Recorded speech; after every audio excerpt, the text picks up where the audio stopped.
नमस्कार किसान भाइयों, आज हम इस वीडियो में आप लोगों को जानकारी देंगे कि गेहूं की फसल में पहली सिंचाई कब और कितने दिनों पर करनी चाहिए और उसमें हमें पहली सिंचाई करते समय हमें उसमें कौन कौन सी खाद एवं उर्वरक डालनी चाहिए।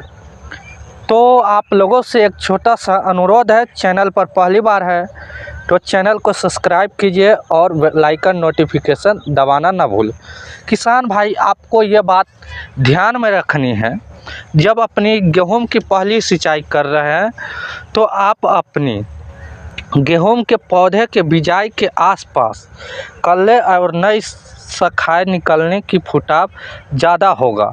यदि आप समय से सिंचाई कर लेंगे तो गेहूं की पहली सिंचाई आप कर रहे हैं तो उसका सही समय और मिट्टी और मौसम के अनुसार ही आप सिंचाई करें।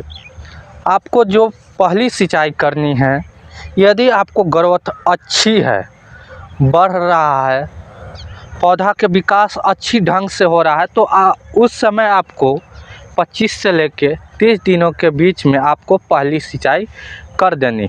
यदि आपका पौधा का ग्रोथ बहुत कमज़ोर है, जड़ कमज़ोर है और विकास नहीं हो रहा है तो आप उस समय 18 से लेकर 20 दिनों के बीच में आप पहली सिंचाई कर लेते हैं। अब बात कर लेते हैं आपको पहली सिंचाई पर कौन सी खाद डालनी। यदि आप पहली बिजाई के समय यूरिया, डीएपी, पोटास, जिंक इनमें से कोई भी खाद नहीं डाला है तो आपको पहली सिंचाई पर लेना है 30 केजी यूरिया के साथ 25 केजी डीएपी। और यदि आपका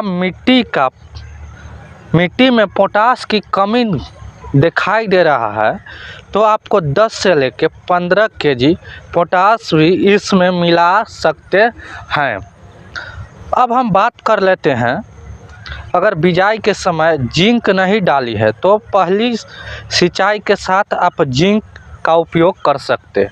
कौन सी आपको जिंक का उपयोग करना है, उसके साथ आपको लेना है 40 केजी 1 एकड़ में यूरिया और आपको 33% वाली जिंक 7 केजी आपको लेना है 1 एकड़ में।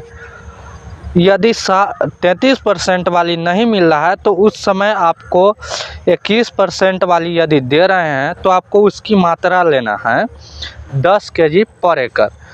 एक बात का अवश्य ध्यान दें कि यदि जिंक दे रहे हैं तो डीएपी उसके साथ नहीं दीजिएगा, नहीं तो आपको डीएपी के साथ जिंक को मिलाकर न डालने पर डालिएगा तो आपको विपरीत रिएक्शन हो सकता है। तो आप जिंक का प्रयोग यूरिया के साथ करें। तो हम मिलते हैं नेक्स्ट वीडियो में नेक्स्ट इन्फॉर्मेशन के साथ। जय हिंद, जय भारत, जय जवान, जय किसान।